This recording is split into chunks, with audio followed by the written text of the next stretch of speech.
ಶಾಸ್ತ್ರಿಗಳೇ, ಮೊದಲೇದಾಗಿ ಕಾರ್ಯಕ್ರಮ ನಾವು ಯಾವಾಗಲೂ ಕೂಡ ಶುರು ಮಾಡೋದು ಒಂದೊಳ್ಳೆ ಮಾತಿನಿಂದ. ಇವತ್ತಿನ ಒಂದೊಳ್ಳೆ ಮಾತು ಯಾವ್ದು ಹಾಗಾದರೆ? ನೋಡ್ರಿ, ಶ್ರೀ ಗುರುಭ್ಯೋ ನಮಃ. ಹರಿ ಓಂ.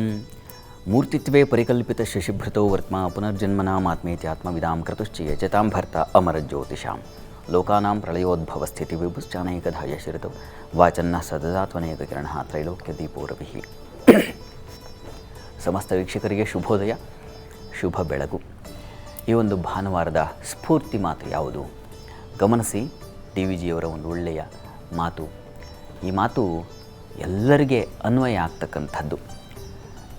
ನೋಡಿ, ಇಲ್ಲಿ ಚೆನ್ನೆಲ್ಲೋ ಚೆನ್ನೆನು ತೆಣಿಸಿ ಹುಲ್ಲು ಬಯಲೊಂದಡೆ ಇನ್ನೊಂದಕ್ಕೆ ನೆಗೆದು ಮೆಲ್ಲದೆಯೇ ಧಾವಿಸುತ್ತ ದಣಿವ ಕರುವನು ಪೋಲ್ತೊಡೆಲ್ಲಿಯ ಸುಖ ನಿನಗೆ ಮಂಕುತಿಮ್ಮ ಅಂತ. ಏನಪ್ಪ ಇದರ ಅರ್ಥ? ಒಂದು ಹಸು ಒಂದು ಕಡೆ ಚೆನ್ನಾಗಿ ಮೇಯ್ತಾ ಇರುತ್ತೆ. ಅದಕ್ಕೆ ಸ್ವಲ್ಪ ದೂರದಲ್ಲಿ ಇದಕ್ಕಿಂತ ಚೆನ್ನಾಗಿದೆಯೇನೋ ಅಂತ ಹುಲ್ಲು ದಟ್ಟವಾಗಿ ಕಾಣುತ್ತಂತೆ. ಮತ್ತು ಅಲ್ಲಿಗೆ ಓಡಿ ಹೋಗುತ್ತೆ. ಅಲ್ಲಿ ಹೋದರೆ ಅಲ್ಲೂ ಅದೇ ಥರ ವಿರಳವಾದ ಹುಲ್ಲುಗಳು. ಹೀಗೆ ಒಂದು ಕಡೆಯಿಂದ ಇನ್ನೊಂದು ಕಡೆಗೆ, ಇನ್ನೊಂದು ಕಡೆಗೆ ಹೋಗುವಷ್ಟರಲ್ಲಿ ಸುಸ್ತಾಗುತ್ತೆ ವಿನಃ ಹೊಟ್ಟೆನೇ ತುಂಬೋದಿಲ್ಲ. ನಮ್ಮ ಪರಿಸ್ಥಿತಿಯೂ ಹಾಗೆ.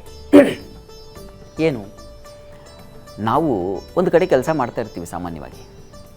ಇನ್ಯಾವುದೋ ಒಂದು ಬೇರೆ ಬಿಸ್ನೆಸ್ಸೋ ಬೇರೆ ಇನ್ಯಾವುದೋ ಒಂದು ಕೆಲಸ, ಅದನ್ನು ನೋಡಿ ನಮಗೆ ಅದೇ ಚೆನ್ನಾಗಿದೆಯೇನೋ, ನಮ್ಮ ಕೆಲಸ ಅಷ್ಟು ಚೆನ್ನಾಗಿಲ್ವೇನೋ ಅಂತ ಅನಿಸ್ಲಿಕ್ಕೆ ಶುರುವಾಗುತ್ತೆ. ಅಲ್ಲಿ ಹೋಗಿ ಸೇರ್ಕೊಂಡ್ರೆ ಇದ್ದಿದ್ದ ಕೆಲಸವೇ ಚೆನ್ನಾಗಿತ್ತೇನೋ, ಇಲ್ಲಿ ಬಂದು ಇನ್ನೊಂದು ಏನು ಹೇಳ್ತಾರಲ್ಲ, ಬೆಂಕಿಯಿಂದ ಬಾಣಲೆಗೆ ಅಂತ. ಆ ರೀತಿ ಸಾಮಾನ್ಯವಾಗಿ ನಮಗೆ ನಾವು ಮಾಡ್ತಕ್ಕಂತಹ ಕೆಲಸಕ್ಕಿಂತ ಬೇರೆ ಕೆಲಸ ಅವ್ರು ಚೆನ್ನಾಗಿದ್ದಾರೆ, ಅವ್ರ ಕೆಲಸ ಚೆನ್ನಾಗಿದೆ, ಅವ್ರ ಸಂಬಳ ಚೆನ್ನಾಗಿದೆ, ಇದು ನಮಗೆ ಅನ್ನಿಸ್ತಾ ಇರುತ್ತೆ. ವಾಸ್ತವವಾಗಿ ಅವ್ರದ್ದೇ ಆದ ಸಮಸ್ಯೆ ಅಲ್ಲಿರುತ್ತೆ, ಅದು ನಮಗೆ ಗೊತ್ತಾಗಲ್ಲ.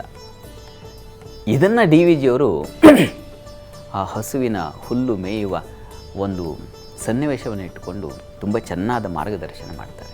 ಹಾಗಾಗಿ ಇರುವ ಭಾಗ್ಯವ ನೆನೆದು, ಅವರೇ ಹೇಳ್ತಾರೆ ಮತ್ತೊಂದು ಕಡೆ, ಇರುವ ಭಾಗ್ಯವ ನೆನೆದು ಬಾರೆನೆಂಬುದನ್ನು ಬಿಡು. ಇರೋದಿದೆಯಲ್ಲ, ಅದೇ ನಮಗೆ ಚಿನ್ನದಂತಹ ಕೆಲಸ, ಅದೇ ಚಿನ್ನದಂತಹ ಭಾಗ್ಯ. ಹೀಗಾಗಿ ಇರೋದನ್ನೇ ಶ್ರದ್ಧೆಯಿಂದ ಮಾಡಿದ್ರೆ ಅದರಲ್ಲೇ ಸಾಧಿಸಬಹುದು ಅನ್ನೋದನ್ನು ಈ ಒಂದು ಕಗ್ಗ ಹೇಳ್ತಾ ಇದೆ. ಹೀಗಾಗಿ ಇದನ್ನು ನಾವು ಮನವರಿಕೆ ಮಾಡಿಕೊಂಡ್ರೆ ಇನ್ನೆಲ್ಲೋ ಹೋಗಿ ಪರದಾಡಿ ಇಲ್ಲೂ ಇಲ್ಲ ಅಲ್ಲೂ ಇಲ್ಲ, ಹೊಟ್ಟೆಗೂ ಇಲ್ಲ ಜೇಬಿಗೂ ಇಲ್ಲ ಅನ್ನೋ ಥರ ಮಾಡ್ಕೋಬಾರ್ದು ಅಂತ. ಎಂತಹ ಸತ್ಯವಾದ ಮಾತು ಶಾಸ್ತ್ರಿಗಳೇ. ಸರಿ, ಇನ್ನು ವಾರ ಭವಿಷ್ಯ ಕಾರ್ಯಕ್ರಮದಲ್ಲಿ ಮುಂದಿನ ವಾರ ಹೇಗಿರುತ್ತೆ, ಅದರ ವಿಶೇಷತೆ ಏನು ಅನ್ನೋದನ್ನು ತಿಳಿಸ್ಕೊಡೋದಾದರೆ? ಖಂಡಿತ. ಈ ವಾರದಲ್ಲಿ ನಾವು 2 ಪ್ರಧಾನವಾದ ಅಂಶಗಳನ್ನು ಗಮನಿಸ್ಕೊಳ್ತೀವಿ. ಕೋಷ್ಟಕವನ್ನು ನೋಡಿ, ಇಲ್ಲಿ ಒಂದು ನೋಡಿ, ಮಾರ್ಚ್ 14ನೇ ತಾರೀಕು ಗುರುವಾರ, ಮಾರ್ಚ್ 5 ಇದೆಯಲ್ಲ, ಮಾರ್ಚ್ 5 ಅಲ್ಲ, ಅದು ಮಾರ್ಚ್ 15, ಅದು ಶುಕ್ರವಾರ. 2 ಪ್ರಧಾನವಾಗಿ ಗಮನಿಸ್ತೀವಿ. ಒಂದು ಮೀನರಾಶಿಗೆ ರವಿ ಪ್ರವೇಶ ಆಗ್ತಕ್ಕಂಥದ್ದು, ಕುಂಭರಾಶಿಗೆ ಕುಜ ಪ್ರವೇಶ ಆಗ್ತಕ್ಕಂಥದ್ದು ಮಾರ್ಚ್ 15, ಅದು 5 ಅಲ್ಲ 15. ಇದು ಈ ವಾರದಲ್ಲಿ ಪ್ರಧಾನವಾದ ಅಂಶಗಳು. ಈ ಒಂದು 14ನೇ ತಾರೀಕು ಏನು ಮೀನರಾಶಿಗೆ ಗುರು ಪ್ರವೇಶ ಆಗುತ್ತೆ, ಇದು ತುಂಬ ಬಲವನ್ನು ತಂದುಕೊಡ್ತಕ್ಕಂಥದ್ದು. ಉಚ್ಚಾಭಿಲಾಷಿ ಆಗ್ತಾನೆ ಸೂರ್ಯಗ್ರಹ, ಷಡಶೀತಿ ಸಂಕ್ರಮಣ ಅಂತ ಕರೀತಾರೆ.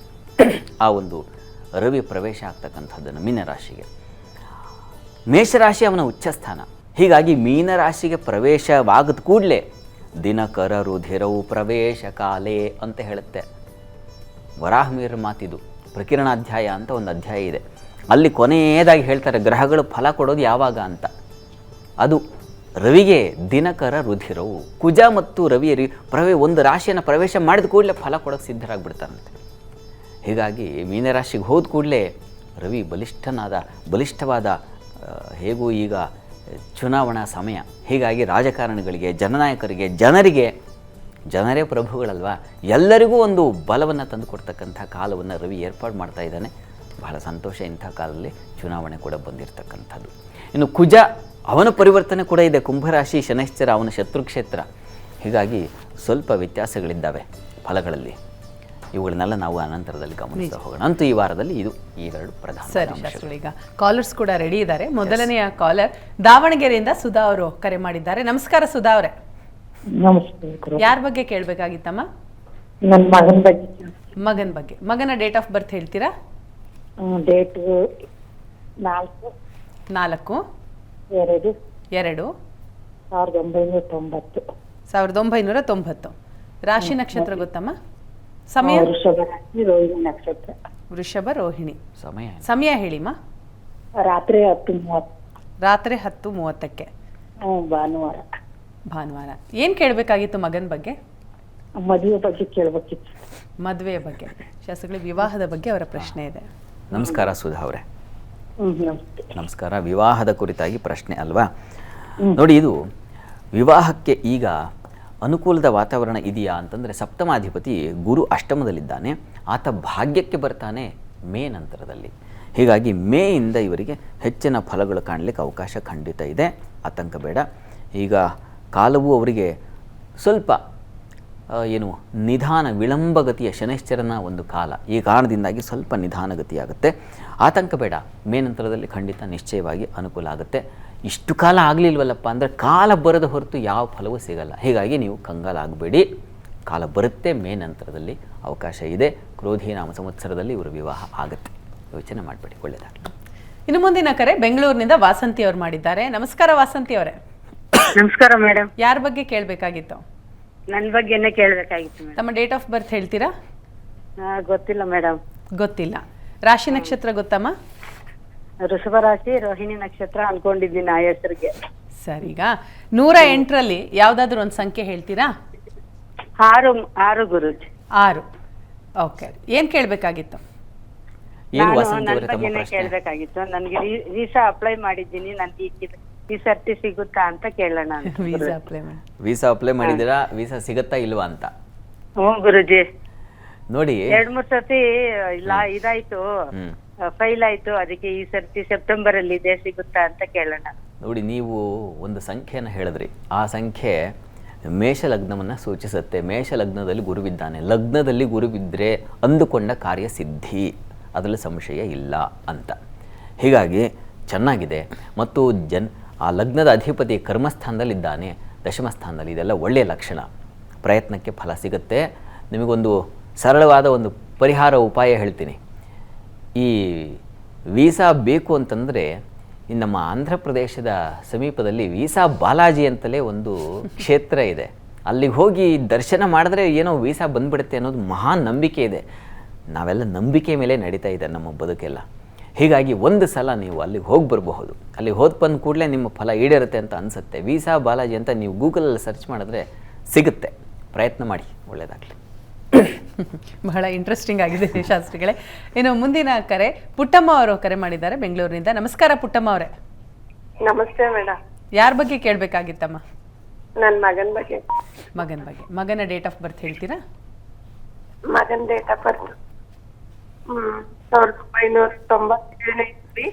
1997. 12ನೇ ತಿಂಗಳು 6ನೇ ತಾರೀಕು. ಡಿಸೆಂಬರ್ 6, 1997 ಅಲ್ವಾ? ಸಮಯ ಹೇಳಿಮ್ಮ. ಸಮಯ ಬೆಳಗ್ಗೆ 10:20-25 ಮೇಡಮ್. 10:20 ಬೆಳಿಗ್ಗೆ. ಮಗನ ಬಗ್ಗೆ ಏನ್ ಕೇಳಬೇಕಾಗಿತ್ತು? ಮಗ ಒಂದ್ಸಲ ಮನೇಲಿ ಹೇಳಿದ್ ಕೇಳಲ್ಲ ಮೇಡಮ್, ಮನೆಗೆ ಬರ್ತಾ ಇಲ್ಲ. ಅದು ಗುರುಜಿ ಹತ್ರ ಕೇಳೋಣ ಅಂತ. ಸರಿ. ನಮಸ್ಕಾರ. ಹೇಳ್ತಾರೆ ಪುಟ್ಟಮ್ಮ ಅವರೇ. ನಮಸ್ಕಾರ. ನಮಸ್ತೆ ಗುರುಜಿ. ಮಗ ಮಾತು ಕೇಳ್ತಾ ಇಲ್ಲ, ಯಾಕೆ ಹೀಗಾಗಿದೆ ಅಂತ ನಿಮ್ಮ ಪ್ರಶ್ನೆ. ನೋಡಿ, ಇದು ಇವರಿಗೆ ಈಗ ಗುರುದಶೆಯಲ್ಲಿ ನಡೀತಾ ಇರತಕ್ಕಂಥದ್ದು ಶುಕ್ರನ ಒಂದು ಕಾಲ ನಡೀತಾ ಇದೆ. ಶುಕ್ರ ಇವರ ಜಾತಕದಲ್ಲಿ ನೋಡಿ, ಗುರು ಶುಕ್ರ ಇಬ್ಬರು ಪರಸ್ಪರ ಶತ್ರುಗಳು. ಇಬ್ಬರು ಒಂದು ಕಡೆ ಅಲ್ಲಿ ಲಗ್ನದಲ್ಲಿ, ಮಕರ ಲಗ್ನದಲ್ಲಿ ಸೇರಿರ್ತಕ್ಕಂಥದ್ದು. ಗುರು ನೀಚನಾಗಿದ್ದಾನೆ. ಇದು ಹೇಳಿದ ಮಾತು ಕೇಳೋದಿಲ್ಲ. ಯಾಕೆ? ದೊಡ್ಡವ್ರ ಮಾತು ಕೂಡ ಕೇಳಲ್ಲ. ವಿವೇಕ ಹೇಳಿದ್ರೆ ಅರ್ಥ ಆಗಲ್ಲ. ಯಾಕೆ ಅಂದರೆ ಒಂದು ಜಾತಕದಲ್ಲಿ ಗುರು ಅತ್ಯಂತ ಪ್ರಧಾನ ಪಾತ್ರ ವಹಿಸ್ತಾನೆ. ಗುರು ಚೆನ್ನಾಗಿದ್ದರೆ ಅವರಿಗೆ ವಿವೇಕ ಚೆನ್ನಾಗಿರ್ತದೆ. ಇಲ್ಲಿ ಗುರು ನೀಚ ಸ್ಥಾನದಲ್ಲಿದ್ದಾನೆ. ಕುಟುಂಬದಲ್ಲಿ ಚಂದ್ರ ಮತ್ತು ಕೇತುಗಳ ಯುತಿ. ಇದು ಕೂಡ ಸ್ವಲ್ಪ ಮಾನಸಿಕವಾಗಿ ದೌರ್ಬಲ್ಯತೆಯನ್ನು ಹೇಳುತ್ತೆ. ಇದು ಕಾರಣ. ಈ ಸಂದರ್ಭದಲ್ಲಿ ಅವರಿಗೆ ಗುರುವಿನ ಕಾಲವೇ ನಡೀತಾ ಇರೋದರಿಂದ ಒಂದು ಸಲ ಹತ್ತಿರದಲ್ಲಿ ಯಾವುದಾದ್ರು ಗುರುಮಂದಿರಿದ್ದರೆ ಅವರ ಹೆಸರಿನಲ್ಲಿ ಅವರು ಬರದೇ ಇದ್ದರೆ ತೊಂದರೆ ಇಲ್ಲ. ಅವರ ನಕ್ಷತ್ರ ಈ ಧನಿಷ್ಠ ನಕ್ಷತ್ರ, ಕುಂಭರಾಶಿ, ಈ ಒಂದು ನಕ್ಷತ್ರ ಮತ್ತು ರಾಶಿಯನ್ನು, ಅವರ ಹೆಸರನ್ನು ಇಷ್ಟನ್ನು ಸಂಕಲ್ಪದಲ್ಲಿ ಸೇರಿಸಿ ಗುರುಚರಿತ್ರೆ ಪಾರಾಯಣ ಮಾಡಿಸಿ. ತುಂಬ ಅನುಕೂಲ ಆಗುತ್ತೆ. ಸಪ್ತಾಹ ಮಾಡ್ತಾರೆ, 7 ದಿನಗಳ ಕಾಲ ಆ ಒಂದು ಪಾರಾಯಣ ನಡೆಯುತ್ತೆ, ಅಥವಾ 9 ದಿನ ಮಾಡ್ತಕ್ಕಂಥದ್ದಿದೆ. ಅದನ್ನು ಗುರುಚರಿತ್ರೆ ಪಾರಾಯಣ ಆ ಸಂದರ್ಭದಲ್ಲಿ ನಿಮಗೆ ಮಗನ ಪರಿವರ್ತನೆ ಇದೆಲ್ಲ ಬದಲಾಗುತ್ತೆ. ಯೋಚನೆ ಮಾಡಬೇಡಿ, ಗುರು ಪ್ರಾರ್ಥನೆ ಖಂಡಿತ ಅನುಕೂಲ ಆಗುತ್ತೆ. ಹೀಗಾಗಿ ಗುರುಚರಿತ್ರೆ ಪಾರಾಯಣ ಮಾಡಿಸಿ, ಒಳ್ಳೆಯದಾಗಲಿ. ಸರಿ ಶಾಸ್ತ್ರಿ, ಇನ್ನಷ್ಟು ಕಾಲರ್ಸ್ ಇದ್ದಾರೆ, ಮುಂದಿನ ಹಂತದಲ್ಲಿ ತೆಗೆದುಕೊಳ್ಳೋಣ. ಈಗ ಮೊದಲ 3 ರಾಶಿಯ ಬಗ್ಗೆ ತಿಳಿಸ್ಕೊಡೋದಾದರೆ. ಖಂಡಿತ ರಾಶಿ ಫಲವನ್ನು ನೋಡೋಣ. ಅದಕ್ಕೆ ಮುಂಚೆ ಈ ಕೋಷ್ಟಕವನ್ನು ಗಮನಿಸೋಣ. ಅಂದರೆ ಗ್ರಹಸ್ಥಿತಿ ಅಂತ ಇದು ನೋಡಿದ್ರೆ ನೋಡಿ, ಗುರು ಮೇಷದಲ್ಲಿರ್ತಕ್ಕಂಥದ್ದು, ಮಾಂದಿ ಈ ದಿವಸ ಸಿಂಹರಾಶಿಯಲ್ಲಿ ಉದಯಾಗಿದೆ, ಕೇತು ಇರ್ತಕ್ಕಂಥದ್ದು ಕನ್ಯಾ ರಾಶಿಯಲ್ಲಿ, ಕುಜ ಉಚ್ಚ ಸ್ಥಾನದಲ್ಲೇ ಇದ್ದಾನೆ, ಅವನ ಪರಿವರ್ತನೆ ಇದೆ. ರವಿ ಕೂಡ ಈ ಒಂದು ಏನು ಕುಂಭರಾಶಿಯಲ್ಲಿ ಚಂದ್ರ, ಶುಕ್ರ, ರವಿ, ಶನಿ, ಇವತ್ತು ಅಮಾವಾಸ್ಯೆ ಬೇರೆ, ಮತ್ತು ರಾಹು ಬುಧರನ್ನು ನಾವು ನೋಡ್ತಾ ಇದ್ದೀವಿ ಮೀನರಾಶಿಯಲ್ಲಿ. ಇಲ್ಲಿ ರವಿ ಕುಜ 2 ಗ್ರಹಗಳ ಮುಖ್ಯವಾದ ಪರಿವರ್ತನೆ ಇದೆ ಈ ವಾರದಲ್ಲಿ. ಮತ್ತು ಚಂದ್ರನ ಪರಿವರ್ತನೆ, ಮಾಂದಿ ಪರಿವರ್ತನೆ, ಇವನ್ನೆಲ್ಲ ನೋಡ್ಕೊಂಡು ಚಂದ್ರ ಉಚ್ಚ ಸ್ಥಾನದವರೆಗೆ ಬರ್ತಾನೆ. ಈ ದಿವಸ ಬಲಹೀನತೆಯಾಗಿದೆ, ಬಲ ತುಂಬ ವೃದ್ಧಿ ಚಂದ್ರನನ್ನು ನಾವು ಕಾಣ್ತೀವಿ ಈ ವಾರದಲ್ಲಿ. ಹೇಗಿರುವಾಗ ಫಲಗಳು ಹೇಗಿರ್ತದೆ ಗಮನಿಸ್ತಾ ಹೋಗೋಣ. ಮೊದಲಿಗೆ ಮೇಷರಾಶಿಯನ್ನು ನೋಡೋಣ. ಮೇಷರಾಶಿಯವರಿಗೆ ನೋಡಿ, ವಾರದ ಆದಿಯಲ್ಲಿ ವೃತ್ತಿಯಲ್ಲಿ ಅನುಕೂಲ, ಬಂಧುಗಳಲ್ಲಿ ಮನಸ್ತಾಪ. ಯಾಕಂದರೆ ಚಂದ್ರ ವೀಕ್ ಆಗಿಬಿಡ್ತಾನೆ, ಮತ್ತು ಚಂದ್ರ ಸ್ಥಾನದಲ್ಲಿ ನಾಳೆ ಸೋಮವಾರದ ಮಟ್ಟಿಗೆ ಕರ್ಕಟಕ ರಾಶಿಯಲ್ಲಿ ಇರ್ತಾನೆ. ಹೀಗಾಗಿ ಬಂಧುಗಳಲ್ಲಿ, ಮಿತ್ರರಲ್ಲಿ ತುಂಬ ಜಾಗ್ರತೆ ಬೇಕು. ತುಂಬ ಹಚ್ಕೊಳ್ತೀರಾ, ಅವರಿಂದಲೇ ನಿಮಗೆ ಪೆಟ್ಟಾಗುತ್ತೆ. ಇದನ್ನು ಮನವರಿಕೆ ಮಾಡ್ಕೊಳ್ಬೇಕು. ಮತ್ತು ಸ್ವಲ್ಪ ಗಂಟಲ ಬಾಧೆ ಸೂಚಿಸ್ತಾ ಇದೆ, ಥ್ರೋಟ್ ಇನ್ಫೆಕ್ಷನ್ ಆಗ್ತಕ್ಕಂಥ ಸಾಧ್ಯತೆ, ಕೆಮ್ಮು, ಕಫ ಅಥವಾ ಎದೆಯಲ್ಲಿ ನೋವು, ಈ ಥರದ್ದು ಲಕ್ಷಣ ಈ ವಾರದ ಆದಿಯಲ್ಲಿ ಸ್ವಲ್ಪ ಹುಷಾರಾಗಿರಬೇಕು ಆ ವಿಚಾರದಲ್ಲಿ. ಮತ್ತು ಸ್ವಲ್ಪ ಚಂದ್ರರಾಹು ಸೇರ್ತಾರೆ ನಾಳೆ ನಾಡಿದ್ರ ಮಟ್ಟಿಗೆ. ಹೀಗಾಗಿ ನೀರಿನ ರೋಗಗಳು ಬಾಧಿಸ್ತಕ್ಕಂಥದ್ದು, ನೀರಿನ ಅಭಾವ ಉಂಟಾಗಬಹುದು. ಮೊದಲೇ ಬರ ಬಂದುಬಿಟ್ಟಿದೆ, ಇದರಲ್ಲಿ ನೀರಿನ ಅಭಾವ ಸೂಚಿಸ್ತಾ ಇದೆ. ಹೀಗಾಗಿ ಸ್ವಲ್ಪ ಕಡಿಮೆ ನೀರನ್ನು ಖರ್ಚು ಮಾಡಿ, ಎಷ್ಟು ಅಗತ್ಯ ಇದೆ ಅಷ್ಟು ಅದನ್ನು ನೋಡ್ಕೋಬೇಕು. ಈ ವಾರದಲ್ಲಿ ನಿಮಗೆ ಅದೇ ಕಂಟಕವಾಗಿಬಿಡುತ್ತೆ. ವಾರ ಮಧ್ಯದಲ್ಲಿ ಗಮನಿಸ್ಕೊಂಡ್ರೆ ಅಲ್ಲಿ ಗುರುಚಂದ್ರರ ಯುತಿ ಏರ್ಪಾಡಾಗುತ್ತೆ, ತುಂಬ ಚೆನ್ನಾಗಿದೆ. ಅಲ್ಲಿ ನಿಮಗೆ ಗಜಕೇಸರಿ ಯೋಗ, ಮತ್ತೆ ಬಂಧುಗಳ ಬಾಂಧವ್ಯದ ಸುಖ ಸಂತೋಷವನ್ನು ಕಾಣ್ತಕ್ಕಂಥದ್ದು, ಮಿತ್ರರ ಆಯ್ತಪ್ಪ ಏನೋ ಆಗಿದ್ದಾಯ್ತು ಸಾರಿ ಬಾ ಅಂತ ಮತ್ತೆ ಜೊತೆಗೂಡ್ತಕ್ಕಂಥದ್ದು, ಈ ಥರದ್ದು ವಾರ ಮಧ್ಯದಲ್ಲಿ ಮತ್ತೆ ಚಿಗುರುತ್ತೆ ಆ ಬಾಂಧವ್ಯ, ಚೆನ್ನಾಗಿದೆ. ಸ್ವಲ್ಪ ಹಣಕಾಸಿನ ವ್ಯತ್ಯಾಸ ಆಗುತ್ತೆ, ವಿದ್ಯಾರ್ಥಿಗಳಿಗೆ ಸ್ವಲ್ಪ ತೊಂದರೆ ಸೂಚಿಸ್ತಾ ಇದೆ. ವಾರದ ಮಧ್ಯಭಾಗದಲ್ಲಿ ಸ್ವಲ್ಪ ಹುಷಾರು, ಎಚ್ಚರಿಕೆಯಿಂದ ಓದಿ. ಇನ್ನು ವಾರಾಂತ್ಯದಲ್ಲಿ ಗಮನಿಸ್ಕೊಂಡ್ರೆ ಅನ್ನ ಸಮೃದ್ಧಿ ಚೆನ್ನಾಗಿದೆ, ಕುಟುಂಬದವರು ಸೌಖ್ಯ ಚೆನ್ನಾಗಿದೆ, ಸ್ತ್ರೀಯರಿಗೆ ಒಂದು ಬಲ ಬಂದುಬಿಡುತ್ತೆ, ಇದೆಲ್ಲ ತುಂಬ ಚೆನ್ನಾಗಿದೆ. ಅಂತೂ ನಿಮಗೆ ವಾರದ ಅಂತ್ಯ ಭಾಗದಲ್ಲಿ ಹೆಚ್ಚಿನ ಅನುಕೂಲ ಆಗ್ತಾ ಹೋಗುತ್ತೆ. ಸ್ವಲ್ಪ ಆರೋಗ್ಯ ವ್ಯತ್ಯಾಸ ಅದು ಪ್ರಧಾನವಾಗಿದೆ. ಸುಬ್ರಹ್ಮಣ್ಯ ಸನ್ನಿಧಾನಕ್ಕೆ ಗೋಧಿ ದಾನ ಮಾಡಿ. ರವಿ ಪರಿವರ್ತನೆ ಇದೆಯಲ್ಲ, ಆತ ವ್ಯಯಕ್ಕೆ ಬರ್ತಾ ಇದ್ದಾನೆ. ಹೀಗಾಗಿ ಬುದ್ಧಿಯ ಅಧಿಪತಿ ವ್ಯಯಕ್ಕೆ ಬಂದಾಗ ಬುದ್ಧಿಶೂನ್ಯತೆ ಬಂದುಬಿಡುತ್ತೆ. ಹೀಗಾಗಿ ಗೋಧಿ ದಾನವನ್ನು ಮಾಡಿದ್ರೆ ಮೇಷರಾಶಿಯವರಿಗೆ ಸ್ವಲ್ಪ ಬಲ ಬರ್ತದೆ. ರಾಶಿಯಾಧಿಪತಿ ಲಾಭಕ್ಕೆ ಬರ್ತಾನೆ, ಹಣಕ್ಕೆ ಕೊರತೆ ಆಗುವುದಿಲ್ಲ, ಯೋಚನೆ ಮಾಡಬೇಡಿ. ಆದರೆ ಸ್ವಲ್ಪ ಬುದ್ಧಿ ಆರೋಗ್ಯಗಳ ವ್ಯತ್ಯಾಸ ಆದರೆ ಕಷ್ಟ ಈ ಕಾರಣದಿಂದಾಗಿ. ಇನ್ನು ವೃಷಭ ರಾಶಿ ನೋಡೋಣ. ವೃಷಭ ರಾಶಿಯವರಿಗೆ ವಾರದ ಆದಿಯಲ್ಲಿ ನಿಮಗೆ ವೃತ್ತಿಯಲ್ಲಿ ಹೆಚ್ಚಿನ ಅನುಕೂಲಗಳು, ರಂಗಕರ್ಮಿಗಳಿಗೆ ಅಲ್ಲಿ ಶುಕ್ರನೂ ಇದ್ದಾನೆ, ರವಿ, ಇದೆಲ್ಲ ಒಳ್ಳೆಯ ಫಲ ಕೊಡ್ತಕ್ಕಂಥದ್ದು. ಇದನ್ನು ವಾರದ ಆದಿಯಲ್ಲಿ ನಾವು ಗಮನಿಸ್ತೀವಿ. ಇನ್ನು ವಾರ ಮಧ್ಯಭಾಗದಲ್ಲಿ ಆಪ್ತರಿಗಾಗಿ ಹಣ ವ್ಯಯ, ಯಾಕಂದರೆ ತುಂಬ ಇಲ್ಲಿ ವ್ಯಯದಲ್ಲಿ ಗುರುಚಂದ್ರರು ಸೇರಿಬಿಡ್ತಾರೆ. ಈ ಕಾರಣದಿಂದಾಗಿ ತುಂಬ ಇಷ್ಟಪಟ್ಟವರಿಗೆ, ತಾಯಿಯ ಬಂಧುಗಳಿಗೆ, ತಾಯಿಗಾಗಿ ಇಂಥದ್ದೆಲ್ಲ ಅವರಿಗಾಗಿ ಒಂದಷ್ಟು ಹಣ ವಿನಿಯೋಗ ಮಾಡ್ತಕ್ಕಂಥ ಲಕ್ಷಣ ವೃಷಭ ರಾಶಿಯವರಿಗೆ ಇದು ಸೂಚಿಸ್ತಾ ಇದೆ. ಆದರೆ ಹಣಕಾಸು ವ್ಯತ್ಯಾಸ ಮಾಂದಿ ದ್ವಿತೀಯಕ್ಕೆ ಬಂದಾಗ ಮಾತು ಹೊರಟಾಗುತ್ತೆ, ಸ್ವಲ್ಪ ಮಾತಿನ ಬಗ್ಗೆ ಹಿಡ್ತಾ ಇರಬೇಕು. ಇನ್ನು ಕೆಲಸದಲ್ಲೇನೂ ತೊಡಕಿಲ್ಲ, ನಿಮಗೆ ಅನುಕೂಲಕರ ವಾತಾವರಣ ಇದೆ. ರವಿ ಲಾಭಕ್ಕೆ ಬರ್ತಾನೆ, ಇದು ಬಹಳ ಒಳ್ಳೆಯದು. ಮಧ್ಯಭಾಗದಲ್ಲಿ ವಾರದ ಮಧ್ಯದಲ್ಲಿ ರವಿಯ ಸಂಚಾರ ನಿಮಗೆ ಹೆಚ್ಚಿನ ಬಲವನ್ನು ತಂದುಕೊಡುತ್ತೆ. ರಾಜಕಾರಣಿಗಳಂತೂ ಬಹಳ ವಿಶೇಷವಾಗಿದೆ. ಇನ್ನು ವಾರಾಂತ್ಯದಲ್ಲಿ ಗಮನಿಸ್ಕೊಂಡ್ರೆ ನಿಮಗೆ ಚಂದ್ರ ಮನಸ್ಸಿಗೆ ನೋಡಿ ತುಂಬ ಹಿತವನ್ನು ಉಂಟು ಮಾಡ್ತಾನೆ. ಒಂದು ನಿರಾಳತೆ ಏರ್ಪಾಡಾಗುತ್ತೆ. ಸಹೋದರ ಸಹಕಾರ, ಸೇವಕರು ಏನೋ ಕೆಲಸ ವಹಿಸಿರ್ತೀರ, ಅವರು ನಿರಾಳತೆಯಿಂದ ಕೆಲಸ ಮಾಡಿ ಅಚ್ಚುಕಟ್ಟಾಗಿ ಮಾಡಿದ್ರೆ ಅದೇ ಒಂದು ಸಮಾಧಾನ, ಅದೆಲ್ಲ ತುಂಬ ಚೆನ್ನಾಗಿದೆ. ಹೆಚ್ಚಿನ ಅನುಕೂಲವೇ ಇದೆ, ಆತಂಕ ಪಡುವ ಅವಶ್ಯಕತೆ ಇಲ್ಲ. ದುರ್ಗಾ ಕವಚವನ್ನು ಪಠಿಸಿ. ಅಲ್ಲಿ ಸ್ವಲ್ಪ ಮಾಂದಿಯ ಸಂಚಾರವಾಗುತ್ತೆ ವಾರ ಮಧ್ಯಭಾಗದಲ್ಲಿ. ಈ ಕಾರಣದಿಂದಾಗಿ ಸ್ವಲ್ಪ ತಲೆನೋವು, ತಲೆಭಾರ, ಶೀತ ಈ ಬಾಧೆ ಉಂಟಾಗಬಹುದು. ದುರ್ಗಾ ಕವಚ ತುಂಬ ವಿಶೇಷವಾದ ಫಲ ಕೊಡುತ್ತೆ. ಇದು ಈ ವಾರದ ಫಲ. ಇನ್ನು ಮಿಥುನವನ್ನು ಗಮನಿಸೋಣ. ಮಿಥುನ ರಾಶಿಯವರಿಗೆ ವೃತ್ತಿಯಲ್ಲಿ ಮನಸ್ಸು ಚಂಚಲವಾಗುತ್ತೆ, ಆರೋಗ್ಯದಲ್ಲಿ ಏರುಪೇರಾಗುತ್ತೆ. ಅದು ಮಾಂದಿಯಿಂದಾಗಿ. ಮತ್ತು ಚಂದ್ರನ ದೌರ್ಬಲ್ಯ, ಚಂದ್ರನಿಗೆ ಪಕ್ಷದ ಬಲ ಸ್ವಲ್ಪ ಬರಬೇಕು, ದ್ವಿತೀಯ ದಾಟಬೇಕು. ಪಂಚಮಿ ಅಲ್ಲಿಂದ ಶುರು ಆಕ್ಚುಲಾಗಿ. ಹಾಗಾಗಿ ಸ್ವಲ್ಪ ಮಾನಸಿಕವಾಗಿ ಕೆಲಸ ಮಾಡುವಾಗ ಏನೋ ಬೇರೆ ಯೋಚನೆ, ಇಷ್ಟೊತ್ತು ಹೇಳಿದ್ನಲ್ಲ ಇಲ್ಲಿ ಏನೋ ಕೆಲಸ ಸರಿ ಹೋಗ್ತಾಯಿಲ್ಲ, ಇನ್ನೊಂದು ಕಡೆ ಹೋಗೋಣ ಅಂತ ಈ ಥರದ ಆಲೋಚನೆಗಳೆಲ್ಲ ಬಂದುಬಿಡುತ್ತೆ. ಚಾಂಚಲ್ಯ ಅಂತೀವಲ್ಲ ಅದು ಉಂಟಾಗುತ್ತೆ. ಹಣಕಾಸು ಅಷ್ಟೇ ಸ್ವಲ್ಪ ವ್ಯತ್ಯಾಸ ಆಗ್ತಕ್ಕಂಥದ್ದು, ಆರೋಗ್ಯ ಏರುಪೇರಾಗ್ತಕ್ಕಂಥ ಸಾಧ್ಯತೆ ಇದೆ ವಾರದ ಆದಿಯಲ್ಲಿ. ವಾರ ಮಧ್ಯಭಾಗದಲ್ಲಿ ನಿಮಗೆ ತುಂಬ ಚೆನ್ನಾಗಿದೆ, ಧನಾಧಿಪತಿ ಲಾಭಕ್ಕೆ ಬರ್ತಾನೆ, ಹೀಗಾಗಿ ತುಂಬ ಚೆನ್ನಾಗಿದೆ. ಹೆಚ್ಚಿನ ಹಣಕಾಸಿನ ಅನುಕೂಲ ಆಗ್ತಕ್ಕಂಥದ್ದು, ಹಿರಿಯರು ದೊಡ್ಡಮ್ಮ ಚಿಕ್ಕಮ್ಮ ದೊಡ್ಡಪ್ಪ ಇಂಥವರಿಂದ ಸಹಕಾರ ಸಿಗ್ತಕ್ಕಂಥದ್ದು, ಇದೆಲ್ಲ ಚೆನ್ನಾಗಿದೆ. ವೃತ್ತಿಯಲ್ಲೂ ನಿಮಗೊಂದು ಬಲ ಬರ್ತದೆ. ರವಿ ಕರ್ಮಸ್ಥಾನಕ್ಕೆ ಬಂದಾಗ ಅದು ಬಲ, ಅದು ಒಳ್ಳೆಯ ದಿಗ್ಬಲ ರವಿಗಲ್ಲಿ, ಹೀಗಾಗಿ ಅನುಕೂಲವೂ ಆಗ್ತಾ ಹೋಗುತ್ತೆ. ಅನಗತ್ಯ ವ್ಯಯ ಇದೆ ವಾರ ಮಧ್ಯಭಾಗದಲ್ಲಿ. ಅನಗತ್ಯ ವ್ಯಯ ಅಂತಂದರೆ ಬೇಡವಾಗಿರುತ್ತೆ, ಅದನ್ನೇ ತೊಗೊಳ್ಬೇಕಾದ ಪರಿಸ್ಥಿತಿ, ಅದನ್ನೇ ತೊಗೊಳ್ಬೇಕಾದ ಒತ್ತಡ, ಅಥವಾ ಮಕ್ಕಳಿಂದನೋ ಇನ್ನೇನೋ ಕುಟುಂಬದವರಿಂದ ಇಂಥ ಒತ್ತಡಕ್ಕೆ ಒದ್ದಾಡಿಕೊಂಡು ಅಂತೂ ಖರ್ಚು ಮಾಡಬೇಕಾದ ಪರಿಸ್ಥಿತಿ ಬರುತ್ತೆ. ಸ್ವಲ್ಪ ಜಾಗ್ರತೆ ಬೇಕು. ಇನ್ನು ವಾರದ ಅಂತ್ಯದಲ್ಲಿ ನಿಮಗೆ ಆಪ್ತರಿಗಾಗಿ ವ್ಯಯ ಇದೆ, ತುಂಬ ಹಿತವಾದವರು, ಅಲ್ಲಿ ಅನಗತ್ಯ ವ್ಯಯ ಆಗಿದೆ. ಈಗ ಅಯ್ಯೋ ಅನಿವಾರ್ಯವಾಗಿ ಅವ್ರು ಕೊಡಿಸ್ಲೇಬೇಕಲ್ಲ, ಕೊಡಿಸ್ಬೇಕು, ಬೇರೆ ದಾರಿ ಇಲ್ಲ ಅಂಥದ್ದೊಂದು ಒತ್ತಡ. ಅಂತೂ ಈ ವಾರದ ಮಧ್ಯ ಅಂತ್ಯದಲ್ಲಿ ಹೆಚ್ಚಿನ ವ್ಯಯ ಮಾಡಿಕೊಳ್ಳೋ ಸಾಧ್ಯತೆ ಇದೆ. ಮಿಥುನ ರಾಶಿಯವರು ಜಾಗ್ರತೆ ಇರಲಿ. ಲಾಭವೂ ಇದೆ, ಗುರುಮಾಂದಿಯರು ಲಾಭದಲ್ಲಿದ್ದಾಗ ಲಾಭವೂ ಇದೆ, ಆತಂಕ ಬೇಡ. ಪ್ರಾರ್ಥನೆಗೆ ಬುಧ ಕವಚವನ್ನು ಪಠನ ಮಾಡಿಕೊಳ್ಳಿ. ಚರ್ಮ ಸಂಬಂಧಿ ತೊಂದರೆಗಳು ಉಂಟಾಗಬಹುದು, ಆತ ಸುಖಾಧಿಪತಿ ಸುಖಹೀನತೆ ಆಗಬಹುದು. ಈ ಕಾರಣದಿಂದ ಬುಧ ಕವಚ ವಿಷ್ಣು ಸಹಸ್ರನಾಮ ಹೇಳ್ಕೊಂಡ್ರೂ ಆಗುತ್ತೆ. ಸರಿ ಸರ್, ಇದು 3 ರಾಶಿಯ ಫಲಾಫಲ ಆಯಿತು. ಈಗ ಕಾಲರ್ ರೆಡಿ ಇದ್ದಾರೆ. ಹಾಸನದಿಂದ ಮಂಜುಳಾ ಅವರು ಕರೆ ಮಾಡಿದ್ದಾರೆ. ನಮಸ್ಕಾರ ಮಂಜುಳಾ ಅವರೇ. ನಮಸ್ಕಾರ. ಯಾರ ಬಗ್ಗೆ ಕೇಳಬೇಕಾಗಿತ್ತಮ್ಮ? ಮಗಳ ಬಗ್ಗೆ. ತಮ್ಮ ಬಗ್ಗೆ. ಡೇಟ್ ಆಫ್ ಬರ್ತ್ ಹೇಳ್ತೀರಾ? 24/11/98. 24/11/1998 ಅಲ್ವಾ? ಹೌದು. ಸಮಯಮ್ಮ? ಸಮಯ ಮಂಗಳವಾರ ರಾತ್ರಿ 10 ಗಂಟೆ. ರಾತ್ರಿ 10 ಗಂಟೆ. ಏನು ಕೇಳಬೇಕಾಗಿತ್ತು? ಕೆಲಸದ ಬಗ್ಗೆ. ನಿಮ್ಮ ಕೆಲಸದ ಬಗ್ಗೆ ನಿಮ್ಮ ಪ್ರಶ್ನೆ? ನಮ್ಮ ಮಗಳ ಬಗ್ಗೆ. ಓಕೆ. ನಮಸ್ಕಾರ. ನಮಸ್ಕಾರ. ನಮಸ್ಕಾರ. ವೃತ್ತಿಯ ಬಗ್ಗೆ ಪ್ರಶ್ನೆ ಅಲ್ವಾ? ಹೌದು. ನೋಡಿ, ಕರ್ಮಾಧಿಪತಿ ಕುಜ ಇವರ ಜಾತಕದಲ್ಲಿ ಈಗ ನಡೀತಾ ಇರತಕ್ಕಂಥದ್ದು ಬುಧ ಭುಕ್ತಿ, ರಾಹು ದಶೆಯಲ್ಲಿ ಬುಧನ ಭುಕ್ತಿ ನಡೀತಾ ಇದೆ. ಬುಧ ವ್ಯಯಾಧಿಪತಿ. ಕುಜ ಜಾತಕದಲ್ಲಿ ಇಲ್ಲಿ ಶತ್ರು ಕ್ಷೇತ್ರದಲ್ಲಿದ್ದಾನೆ.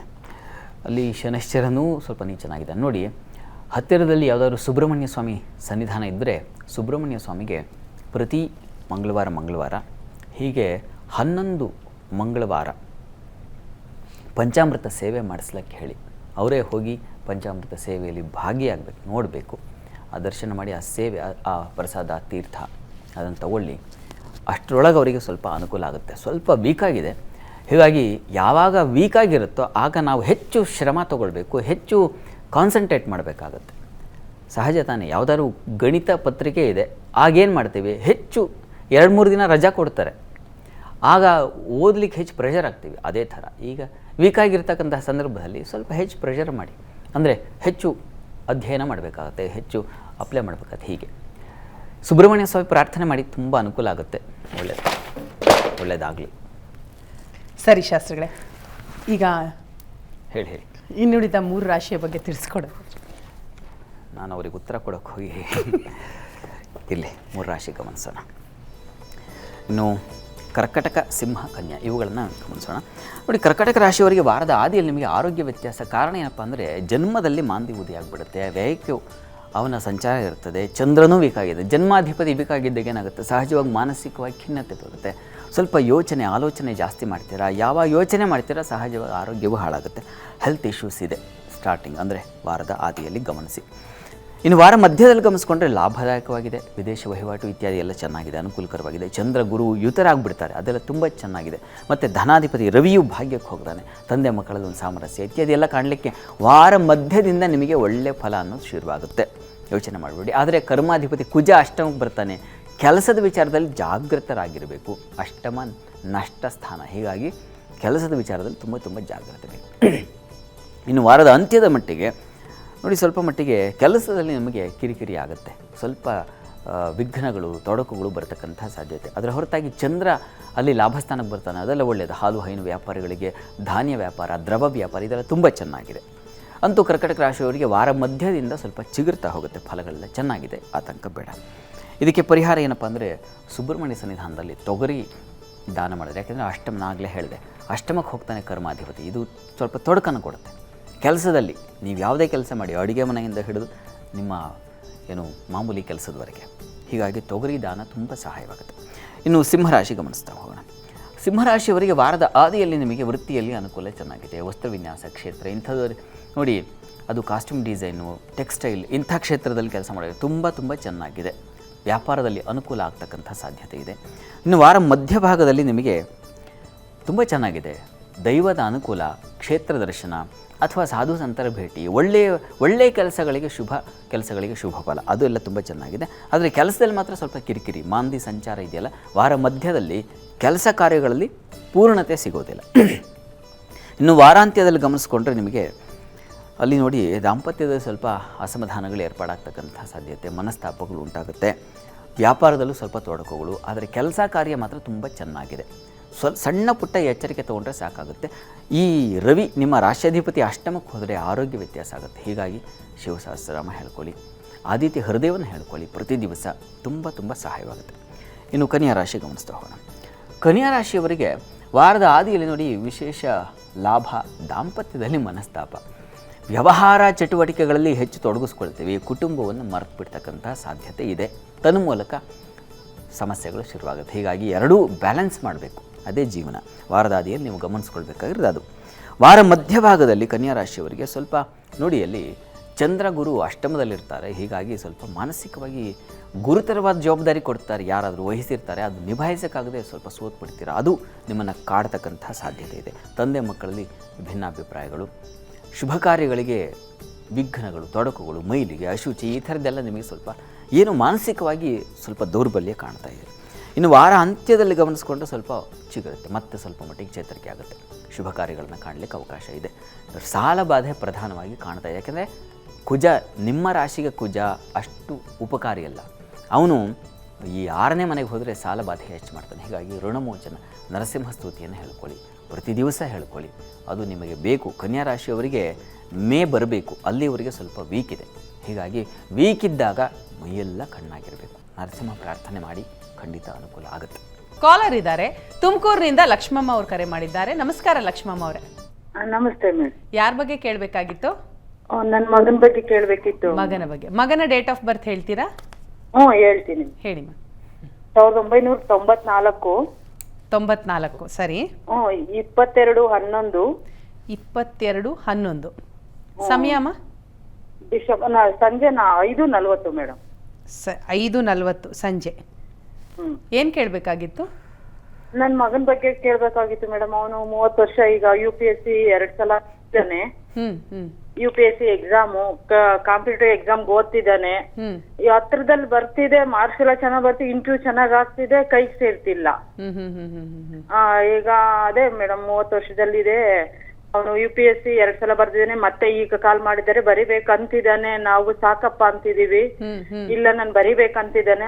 ಅದರಲ್ಲಿ ಏನಾದ್ರು ಯಾವ್ದಾದ್ರು ಒಂದು ಗೌರ್ಮೆಂಟ್ ಜಾಬ್ಗೆ ಅವನಿಗೆ ಅವನ ಜಾತಕದಲ್ಲಿ ಇದೆಯಾ? ಸರಿ ಸರಿ ಸರಿ ಸರಿ. ನಮಸ್ಕಾರ. ಅವಕಾಶ ಇದೆಯಾ ಗೊತ್ತಾಯ್ತು ನನಗೆ. ಪ್ರಶ್ನೆ ಪಾಪ ಇಷ್ಟು ಹೊತ್ತು ಹೇಳಿದ್ದೆಲ್ಲ ಕೇಳಿಸ್ಕೊಂಡೆ. ಎಷ್ಟು ಕಷ್ಟಪಡ್ತಾ ಇದ್ದಾರೆ, ಎಷ್ಟು ಬಾರಿ ಬರೆದ್ರು, ಆದರೂ ಯಾಕೆ ಆಗ್ತಾ ಇಲ್ಲ ಅನ್ನೋದು ಒಂದು ಆತಂಕ ಆಗಿಬಿಟ್ಟಿರುತ್ತಲ್ವ. ಆದರೆ ಇವರಿಗೆ ಒಳ್ಳೆಯ ಯೋಗ ಇದೆ. ಶನೈಶ್ಚರ ಕರ್ಮಸ್ಥಾನದಲ್ಲಿರೋದು ತುಂಬ ಒಳ್ಳೆಯದು, ಬಲ ಅದು. ಅದನ್ನು ಶಶಯೋಗ ಅಂತ ಕರೀತಾರೆ. ಹೀಗಾಗಿ ಇವರಿಗೆ ಅವಕಾಶಗಳಾಗುತ್ತೆ, ಪ್ರಯತ್ನ ಮಾಡಲಿ. ಈಶ್ವರ ಸನ್ನಿಧಾನಕ್ಕೆ ಪ್ರತಿ ಭಾನುವಾರ ಈಶ್ವರ ಸನ್ನಿಧಾನದಲ್ಲಿ ಬಿಲ್ವಾರ್ಚನೆ ಮಾಡಿಸ್ಲಿ. 108 ಬಿಲ್ವಾರ್ಚನೆ ಮಾಡಿಸಿದ್ರೆ ತುಂಬ ಫಲಕಾರಿಯಾಗಿರ್ತಕ್ಕಂಥದ್ದು. ಅದನ್ನು ಮಾಡಿಸ್ಲಿ. 12 ಭಾನುವಾರ ಮಾಡಿಸ್ಲಿ, ಅನುಕೂಲ ಆಗುತ್ತೆ. ಪ್ರಯತ್ನ ಮಾಡಲಿ. ಪ್ರಯತ್ನ ಈಶ್ವರನ ಕೃಪೆಯಿಂದ ಇವರಿಗೆ ಸಾಧ್ಯವಾಗುತ್ತೆ. ಅವರಿಗೆ ಹೇಳಿ, ಧೈರ್ಯವಾಗಿ ಪ್ರಯತ್ನ ಮಾಡಲಿಕ್ಕೆ ಹೇಳಿ, ಒಳ್ಳೆಯದಾಗಲಿ. ಸರಿ ಶಾಸ್ತ್ರಿಗಳೇ, ಇನ್ನು ಮುಂದಿನ 3 ರಾಶಿಯ ಬಗ್ಗೆ ತಿಳಿಸ್ಕೊಡೋದಾದರೆ? ತುಲಾರಾಶಿಯಿಂದ ಮುಂದೆ ಹೇಗಿದೆ ಈ ವಾರದಲ್ಲಿ ಗಮನಿಸ್ತಾ ಹೋಗೋಣ. ತುಲಾರಾಶಿಯವರಿಗೆ ವಾರದ ಆದಿಯಲ್ಲಿ ಗಮನಿಸ್ಕೊಂಡ್ರೆ ನೋಡಿ, ಸ್ತ್ರೀಯರಿಗೆ ಸ್ವಲ್ಪ ಸಾಲದ ಹೊರೆ. ಕಾರಣ ಏನಪ್ಪ ಅಂತಂದರೆ, ಇಲ್ಲಿ ಕರ್ಮಸ್ಥಾನದಲ್ಲಿ ಮಾಂದಿ ಇದ್ದರೆ ಕೆಲಸದಲ್ಲೂ ತೊಡಕಾಗುತ್ತೆ. ಮತ್ತು ಚಂದ್ರನು ಅವನ ಸಂಚಾರ ಕೂಡ ಹಾಗೇ ಇದೆ. ಈ ಕಾರಣದಿಂದಾಗಿ ಸ್ವಲ್ಪ ಹೆಚ್ಚಿನ ತೊಡಕನ್ನು ಕಾಣ್ತಕ್ಕಂಥ ಸಾಧ್ಯತೆ ಇದೆ. ಕೆಲಸದ ಮಟ್ಟಿಗೆ ತುಂಬ ಎಚ್ಚರಿಕೆಯಿಂದ ಇರಬೇಕು ಈ ವಾರದ ಆದಿಯಲ್ಲಿ. ಆದರೆ ಸಂಗಾತಿ ಸಹಕಾರ, ವ್ಯಾಪಾರದಲ್ಲಿ ಅನುಕೂಲ ಇತ್ಯಾದಿ ಶುಭ ಫಲಗಳು ಖಂಡಿತ ಇದ್ದಾವೆ. ಆತಂಕ ಬೇಡ ಆ ಮಟ್ಟಿಗೆ. ಇನ್ನು ವಾರ ಮಧ್ಯಭಾಗದಲ್ಲಿ ಗಮನಿಸ್ಕೊಂಡ್ರೆ ನೋಡಿ, ಸ್ವಲ್ಪ ನಷ್ಟ ಫಲ ಇದೆ. ದುಃಖ, ವ್ಯಥೆ, ಅಷ್ಟಮ ಸ್ಥಾನ ಇದೆಯಲ್ಲ, ಅದು ನಷ್ಟ, ಸೋಲುಂಟಾಗೋದು, ತುಂಬ ವಾದ ಚರ್ಚೆ, ಇವುಗಳಲ್ಲಿ ಸೋಲಾಗಿ ಮುಖಭಂಗ ಅಂತೀವಲ್ಲ, ಅಂಥದ್ದನ್ನು ಎದುರಿಸಬೇಕಾದ ಸಂದರ್ಭ ಕೂಡ ಇದೆ. ಹೀಗಾಗಿ ಸ್ವಲ್ಪ ಜಾಗ್ರತೆ ಇರಬೇಕು. ಏನು ಮಾತಾಡ್ತಾರೆ, ಸಭಾ ಸಂಯಮ ಅಂತ ಕರೀತಾರೆ. ಯಾವ ಸ್ಥಳದಲ್ಲಿ ಇದ್ದೀನಿ ಅನ್ನೋದ್ರ ಬಗ್ಗೆ ಅರಿವಿರಬೇಕಾಗುತ್ತೆ ತುಲಾರಾಶಿಯವರಿಗೆ ವಾರ ಮಧ್ಯಭಾಗದಲ್ಲಿ. ಇನ್ನು ವಾರಾಂತ್ಯದಲ್ಲಿ ನಿಮಗೆ ಗಮನಿಸ್ಕೊಂಡ್ರೆ ನಿಮಗೆ ಸ್ವಲ್ಪ ದಾಂಪತ್ಯದಲ್ಲಿ ಸ್ನೇಹ, ಪ್ರೀತಿ, ಪ್ರೇಮ ಇಂಥ ವಿಚಾರಗಳಲ್ಲಿ ಮನಸ್ತಾಪ ಇದೆ, ಉದರ ಬಾಧೆ ಇದೆ, ರವಿ ಮತ್ತು ಕುಜನ ಸಂಚಾರ ಇದೆ ವಾರ ಮಧ್ಯದಿಂದ ಈ ಭಾಗದಲ್ಲಿ. ಅದು ನಿಮಗೆ ಸ್ವಲ್ಪ ಮಟ್ಟಿಗೆ ಅನಾನುಕೂಲ, ಅವೆರಡೂ ನಿಮಗೆ ಅಷ್ಟೇನು ಸುಖದಾಯಕವಲ್ಲ. ಹೀಗಾಗಿ ಸ್ವಲ್ಪ ಎಚ್ಚರಿಕೆ ಬೇಕು. ಇದಕ್ಕೆ ಪರಿಹಾರ ಏನಪ್ಪ ಮಾಡೋದು? ಲಲಿತಾ ಸಹಸ್ರನಾಮ ಹೇಳ್ಕೊಳ್ಳಿ, ಅದು ತುಂಬ ತುಂಬ ಸಹಾಯವಾಗುತ್ತೆ. ಧೀಮಂತ ಶ್ರೀಮಂತ ದಿವ್ಯ ಭವ್ಯ ಫಲ ಅದು, ಅದನ್ನು ಹೇಳ್ಕೊಳ್ಳಿ, ಅನುಕೂಲ ಆಗುತ್ತೆ. ಇನ್ನು ವೃಶ್ಚಿಕ ರಾಶಿ ಗಮನಿಸೋಣ. ವೃಶ್ಚಿಕ ರಾಶಿಯವರಿಗೆ ವಾರದ ಆದಿಯಲ್ಲಿ ಗಮನಿಸ್ಕೊಂಡ್ರೆ ನಿಮಗೆ ನೋಡಿ ಮಾನಸಿಕ ಚಾಂಚಲ್ಯ, ತಂದೆ ಮಕ್ಕಳಲ್ಲಿ ವಿರೋಧಗಳು ಉಂಟಾಗ್ತಕ್ಕಂಥದ್ದು. ಇದು ಮಾಂದಿಯಿಂದಾಗಿ, ಚಂದ್ರನಿಂದಾಗಿ. ಚಂದ್ರ ಎಲ್ಲಿ ರಾಹುಯುಕ್ತನಾಗ್ತಾನೋ ಆಗ ನೋಡಿ ಮಾನಸಿಕವಾಗಿ ದೌರ್ಬಲ್ಯ ಬರುತ್ತೆ, ಹೆಚ್ಚಿನ ಆಲೋಚನಾ ಶಕ್ತಿ ಕಳ್ಕೊಳ್ತೀರ. ಸ್ತ್ರೀಯರು ಬಹಳ ಮುಖ್ಯವಾಗಿ ಮನೆಗಳಲ್ಲಿ ವ್ಯವಹರಿಸುವಾಗ ಇನ್ಯಾರ ಜೊತೆಗೂ ಮಾತಾಡುವ ಸಂದರ್ಭದಲ್ಲಿ ಎಚ್ಚರಿಕೆಯಿಂದ, ಯಾಕಂದರೆ ನಿಮ್ಮ ಮಾತಿದೆಯಲ್ಲ ಅದು ವಿರೋಧವಾಗಿ ಕೇಳಿಸುತ್ತೆ, ನಿಮಗೆ ನಿಂದನೆ ಒಳಗಾಗುತ್ತೆ, ನೀವು ಕೆಟ್ಟವರಾಗ್ತೀರ. ಈ ಕಾರಣದಿಂದಾಗಿ ಸ್ವಲ್ಪ ಎಚ್ಚರಿಕೆ ಇರಲಿ. ಇನ್ನು ಸಲಹೆ ಕೊಡಲಿಕ್ಕೆ ಹೋಗಬೇಡಿ. ಯಾರಿಗೂ ಸಲಹೆ ಕೊಟ್ಟರೆ ಇನ್ಯಾರಿಗೂ ಶೂರಿಟಿ ಹಾಕಿದ್ರೆ ಅದೆಲ್ಲ ತೊಂದರೆ ತೊಡಕುಗಳೇ ನಿಮಗೆ, ಹೀಗಾಗಿ ಎಚ್ಚರಿಕೆ ಬೇಕು. ಇನ್ನು ವಾರ ಮಧ್ಯಭಾಗದಲ್ಲಿ ನಿಮಗೆ ಸ್ವಲ್ಪ ಮಟ್ಟಿಗೆ ಧೈರ್ಯ, ಸ್ಥೈರ್ಯ, ಸ್ವಲ್ಪ ಸಹೋದರ ಸಹಕಾರ ಇತ್ಯಾದಿ ಎಲ್ಲ ಸಿಗ್ತಾ ಹೋಗುತ್ತೆ, ಆತಂಕ ಬೇಡ. ಆದರೆ ಮನಸ್ತಾಪ ಇದೆ ದಾಂಪತ್ಯದಲ್ಲಿ, ಪ್ರೀತಿ, ಪ್ರೇಮ ಇಂಥ ವಿಚಾರಗಳಲ್ಲಿ ಅದು ಮಾನಸಿಕವಾಗಿ ಕುಗ್ಗಿಸುತ್ತೆ, ಹೆಚ್ಚು ಆಲೋಚನೆ ಮಾಡೋ ಹಾಗೆ ಮಾಡುತ್ತೆ, ಕೊರಗುತ್ತೆ. ವಿದ್ಯಾರ್ಥಿಗಳು ಬಹಳ ಎಚ್ಚರಿಕೆಯಿಂದ ಇರಬೇಕು. ಹೈಯರ್ ಸ್ಟಡೀಸ್ ಮಾಡ್ತಾ ಇರ್ತಕ್ಕಂಥದ್ದು ತುಂಬ ಮನಸ್ಸು ಚಂಚಲವಾಗೋ ಸಾಧ್ಯತೆ ಇದೆ. ಪರೀಕ್ಷೆ ಇಟ್ಟುಕೊಂಡು ಬೇರೆ ಬೇರೆ ಚಟುವಟಿಕೆಗಳು ತೊಡಗಿದ್ರೆ ಅನ್ಯಾಯ ಆಗುತ್ತೆ ನಿಮಗೆ. ಇನ್ನು ವಾರ ಅಂತ್ಯದಲ್ಲಿ ಗಮನಿಸ್ಕೊಂಡ್ರೆ ತುಂಬ ಚೇತರಿಕೆ ಇದೆ, ಮತ್ತು ಯಥಾ ಪ್ರಕಾರ ಅನುಕೂಲಗಳಾಗ್ತಾ ಹೋಗ್ತಕ್ಕಂಥದ್ದೆಲ್ಲ ಚೆನ್ನಾಗಿದೆ. ಸ್ವಲ್ಪ ಮಟ್ಟಿಗೆ ಸಾಲದ ವಿಚಾರದಲ್ಲಿ ಎಚ್ಚರಿಕೆಯಿಂದ ಇರಿ. ಆರೋಗ್ಯದ ವಿಚಾರದಲ್ಲಿ ಉದರ ಬಾಧೆ ನಿಮ್ಮನ್ನು ತುಂಬ ಬಾಧಿಸುತ್ತೆ, ಚರ್ಮ ಹಾಗೂ ಉದರ ಬಾಧೆ. ಈ ಕಾರಣದಿಂದಾಗಿ ಆದಿತ್ಯ ಹೃದಯವನ್ನು ಹೇಳ್ಕೊಳ್ಳಿ, ತುಂಬ ಸಹಾಯವಾಗುತ್ತೆ. ಇನ್ನು ಧನುಸ್ಸು ರಾಶಿ ಗಮನಿಸೋಣ. ಧನುರಾಶಿಯವರಿಗೆ ವಾರದ ಆದಿಯಲ್ಲಿ ನಿಮಗೆ ಗಮನಿಸ್ಕೊಂಡ್ರೆ ನೀರಿನ ಅಭಾವ, ವಸ್ತು ನಷ್ಟತೆ, ಅಷ್ಟಮದ ಮಾಂದಿಯಿಂದಾಗಿ, ಚಂದ್ರನ ಬಲಹೀನತೆಯಿಂದಾಗಿ. ಹೀಗಾಗಿ ನೀರಿನ ಸಂಚಾರ ಪ್ರಯಾಣ ಮಾಡ್ತಾ ಇದ್ದರೆ ಅಥವಾ ನೀರಿನ ಭಾಗದಲ್ಲಿರ್ತಕ್ಕಂಥವ್ರು, ನಮ್ಮ ಘಟ್ಟದ ಕೆಳಗಿರ್ತಕ್ಕಂಥವ್ರು ಸ್ವಲ್ಪ ಎಚ್ಚರಿಕೆಯಿಂದ ಇರಬೇಕು. ಮತ್ತು ನೀರಿನ ಅಭಾವ ಎಲ್ಲ ಕಡೆ ಇದೆ ಈಗ. ಹೀಗಾಗಿ ಚಂದ್ರ ವೀಕಾಗಿರೋ ಸಂದರ್ಭದಲ್ಲಿ ಒಂದೊಂದು ಸಲ ನೀರೇ 2-3 ದಿನ ಆದರೂ ನೀರು ಬರೋದಿಲ್ಲ. ಅಂಥದ್ದೊಂದು ಪರಿಸ್ಥಿತಿ ಈ ವಾರದಲ್ಲಿ ಅಂಥದ್ದೊಂದು ಸಂದರ್ಭ ಇದೆ, ಜಾಗ್ರತೆ ಇರಲಿ. ಇನ್ನು ವಾರದ ಮಧ್ಯಭಾಗದಲ್ಲಿ ಗಮನಿಸ್ಕೊಂಡ್ರೆ ಸ್ವಲ್ಪ ಮಟ್ಟಿಗೆ ಬೌದ್ಧಿಕವಾಗಿ ಆಲೋಚನಾ ಶಕ್ತಿ ಹೆಚ್ಚುತ್ತೆ. ಹೀಗಾಗಿ ನ್ಯಾಕ್ ಅಂತೀವಲ್ಲ, ಹಾಗೆ ಏನು ಮಾಡಬಹುದು ಈ ಥರದ್ದೆಲ್ಲ ಏನು ತಿಳುವಳಿಕೆಯಿಂದ ನೀವೇ ಎಚ್ಚರ ಮಾಡ್ಕೊಳ್ತೀರ, ಅದು ಚೆನ್ನಾಗಿದೆ. ಆದರೆ ಸಾಲ ಬಾಧೆ ಇದೆ, ಸ್ವಲ್ಪ ದೇಹಕ್ಕೆ ಪೆಟ್ಟು ಬೀಳೋದು, ಎಡುವುದು, ಗಾಯಗಳಾಗ್ತಕ್ಕಂಥ ಸಾಧ್ಯತೆ, ಸ್ವಲ್ಪ ಹುಷಾರಾಗಿರಿ. ಕೆಲಸ ಸ್ವಲ್ಪ ವೀಕ್ ಆಗಿದೆ ನಿಮಗೆ, ಯಾಕಂದರೆ ವೃತ್ತಿಯ ಅಧಿಪತಿ ಬಲಹೀನ. ಈ ಕಾರಣದಿಂದಾಗಿ ಎಡವಟ್ಟು ಮಾಡ್ಕೊಳ್ತೀರಾ, ಎಚ್ಚರಿಕೆಯಿಂದ ಕೆಲಸ ಮಾಡಿ. ವಾರದ ಅಂತ್ಯದಲ್ಲೂ ಅಷ್ಟೇ ನಿಮಗೆ ಸ್ವಲ್ಪ ಮಟ್ಟಿಗೆ ಬೌದ್ಧಿಕ ಆಲೋಚನಾ ಶಕ್ತಿ ಕಳ್ಕೊಳ್ಳೋ ಸಾಧ್ಯತೆ, ಬಂಧುಗಳಲ್ಲಿ ತೊಡಕುಗಳು, ತೊಂದರೆಗಳು, ಪ್ರಯಾಣದಲ್ಲಿ ತೊಂದರೆ, ಸ್ವಲ್ಪ ಎಚ್ಚರಿಕೆ ಬೇಕು. ವಿಷ್ಣು ಸಹಸ್ರನಾಮ ಹೇಳ್ಕೊಳ್ಳಿ, ವೃತ್ತಿ ಪ್ರಧಾನವಾದ ಅಂಶ. ಮತ್ತು ಚಂದ್ರ ವೀಕಾಗಿರೋ ಕಾರಣದಿಂದಾಗಿ ಒಂದು ಅಮ್ಮನವ್ರ ಪ್ರಾರ್ಥನೆ, ಮತ್ತೊಂದು ವಿಷ್ಣು ಸಹಸ್ರನಾಮ, ಎರಡೂ ಹೇಳಿದ್ರೆ ಬಹಳ ಒಳ್ಳೆಯದು. ಈಗ ಕೊನೆಯ 3 ರಾಶಿಗಳ ಫಲಾಫಲ ಏನು, ವಾರ ಇಡೀ ಹೇಗಿರುತ್ತೆ ಅನ್ನೋದನ್ನು ತಿಳ್ಕೊಳ್ಳೋಣ. ಶಾಸ್ತ್ರಿಗಳೇ, ಕೊನೆಯ ರಾಶಿಯ ಬಗ್ಗೆ ತಿಳಿಸ್ಕೊಡೋಣ. ಮಕರ, ಕುಂಭ, ಮೀನ ತಗೊಂಬೋಣ. ಮಕರ ರಾಶಿಯವರಿಗೆ ವಾರದ ಆದಿಯಲ್ಲಿ ಹೇಗಿರ್ತದೆ? ವ್ಯಾಪಾರದಲ್ಲಿ ಲಾಭ ಇದೆ, ತೊಡಕು ಇದೆ. ಅದು ಕಾರಣ ಸಪ್ತಮದಲ್ಲಿರ್ತಕ್ಕಂಥ ಮಾಂದಿ ಹಾಗೂ ಲಾಭದ ಕುಜ ಇನ್ನೂ ಚೆನ್ನಾಗಿದ್ದಾನಲ್ಲ, ನಿಮಗೆ ವಾರದ ಆದಿಯಲ್ಲಿ ಇನ್ನೂ ಚೆನ್ನಾಗಿದೆ. ಹೀಗಾಗಿ ಅನುಕೂಲ ಇದೆ, ವೃತ್ತಿಯಲ್ಲೂ ಅನುಕೂಲ ಇದೆ. ಆದರೆ ಸ್ವಲ್ಪ ಸಹೋದರರು ಮತ್ತು ಸೇವಕರು, ಸಹಾಯಕರು ಇವರಿಂದ ಸ್ವಲ್ಪ ತೊಡಕುಗಳು, ಸಣ್ಣ ಪುಟ್ಟ ತೊಡಕು ಬಿಡಿ, ಅದೇನಷ್ಟು ಯೋಚನೆ ಮಾಡಬೇಕಾದಿಲ್ಲ. ಇನ್ನು ವಾರ ಮಧ್ಯಭಾಗದಲ್ಲಿ ನಿಮಗೆ ಸ್ವಲ್ಪ ಮಟ್ಟಿಗೆ ನೋಡಿ ಬೌದ್ಧಿಕವಾಗಿ ಕುಸಿತ ಇದೆ, ಆಲೋಚನಾ ಶಕ್ತಿ ಕಳ್ಕೊಳ್ತೀರ. ಆದರೆ ಸ್ನೇಹಿತರಿಂದ ಸಹಕಾರ ಇದೆ, ಅವರ ಒಂದು ಮಾರ್ಗದರ್ಶನ ತಗೊಂಡ್ರೆ ಬಹಳ ಒಳ್ಳೆಯದು, ಚೆನ್ನಾಗಿದೆ. ಪ್ರಯಾಣದಲ್ಲಿ ಸೌಖ್ಯತೆ ಆಗಬಹುದು, ಅಥವಾ ಗೃಹ ನಿರ್ಮಾಣದ ಸಂಬಂಧಿ ಹೆಚ್ಚಿನ ಫಲ ಇತ್ಯಾದಿ ಕಾಣಲಿಕ್ಕೆ ಅವಕಾಶ ಇದೆ. ರವಿ ಪರಿವರ್ತನೆ ಅದು ಹೆಚ್ಚಿನ ಸ್ಥೈರ್ಯವನ್ನು ಕೊಡುತ್ತೆ. ಆದರೆ ಅಷ್ಟಮಾಧಿಪತಿ ಅವನು, ಹೀಗಾಗಿ ಹುಂಬತನ ಬಂದರೆ ಅದು ನಿಮ್ಮನ್ನು ತಿಂದು ಹಾಕ್ಬಿಡುತ್ತೆ, ಮುಚ್ಚಾಕ್ಬಿಡುತ್ತೆ. ಹೀಗಾಗಿ ತುಂಬ ಜಾಗ್ರತೆ ಬೇಕು, ಅದನ್ನು ಗಮನಿಸಬೇಕು. ಇನ್ನು ವಾರದ ಅಂತ್ಯದಲ್ಲಿ ನಿಮಗೆ ಮಾತು ಹೊರಟಾಗುತ್ತೆ ಸ್ವಲ್ಪ, ಏಕೆಂದರೆ ಕುಜ ದ್ವಿತೀಯಕ್ಕೆ ಬಂದರೆ ವಾಕ್ ಕಾಠಿಣ್ಯತೆ ಮಾಡ್ತಾನೆ, ವಾಕ್ ಪಾರುಷ್ಯ ಅಂತೀವಲ್ಲ, ಅದು ಕಠಿಣತೆ ಬರುತ್ತೆ. ಹೀಗೆ ಸ್ವಲ್ಪ ಎಚ್ಚರಿಕೆ ಇರಲಿ. ಆರೋಗ್ಯದಲ್ಲೂ ಅಷ್ಟೇ ಸ್ವಲ್ಪ ಮಟ್ಟಿಗೆ ವ್ಯತ್ಯಾಸ ಆಗ್ತಕ್ಕಂಥ ಸಾಧ್ಯತೆ. ಆದರೆ ಚಂದ್ರ ತುಂಬ ಚೆನ್ನಾಗಿ ಸಂಚಾರ, ಅವನ ಬಲ ಇರೋದರಿಂದಾಗಿ ಒಳ್ಳೆಯ ಸಹಾಯವೂ ಸಿಗುತ್ತೆ, ಯೋಚನೆ ಮಾಡಬೇಡಿ. ಶನೈಶ್ಚರ ಕವಚ ಹೇಳ್ಕೊಳ್ಳಿ, ಅನುಕೂಲ ಆಗುತ್ತೆ. ಇನ್ನು ಕುಂಭರಾಶಿಯನ್ನು ಗಮನಿಸ್ತಾ ಹೋಗೋಣ. ಕುಂಭರಾಶಿಯವರಿಗೆ ವಾರದ ಆದಿಯಲ್ಲಿ ನಿಮಗೆ ಆಹಾರ ವ್ಯತ್ಯಾಸ ಮಾಡ್ಕೊಳ್ತೀರಾ. ವಿದ್ಯಾರ್ಥಿಗಳಿಗೆ ಮನಸ್ಸು ಚಂಚಲವಾಗುತ್ತೆ. ಚಂದ್ರ ಅಲ್ಲಿ ರಾಹು ಜೊತೆಗೆ ಸೇರ್ತಾನೆ, ವೀಕ್ ಆಗಿದ್ದಾನೆ. ಈ ಕಾರಣದಿಂದಾಗಿ ಓದುವುದು ಅದು ಬಿಟ್ಟು ಬೇರೆಲ್ಲ ಮಾಡ್ತಕ್ಕಂಥದ್ದು ಇಂಥದ್ದೊಂದು ಫಲವನ್ನು ಸೂಚಿಸ್ತಾ ಇದೆ. ಸಾಲ ಬಾಧೆ ಸೂಚಿಸ್ತಾ ಇದೆ, ಸ್ವಲ್ಪ ಹುಷಾರಾಗಿರ್ಬೇಕು ನೀವು. ಮತ್ತು ಉದರ ಬಾಧೆ ಸೂಚಿಸ್ತಾ ಇದೆ. ನೋಡಿ, ಇದಕ್ಕೆಲ್ಲ ಕನೆಕ್ಟ್ ಆಗಿದೆ ನೋಡಿ.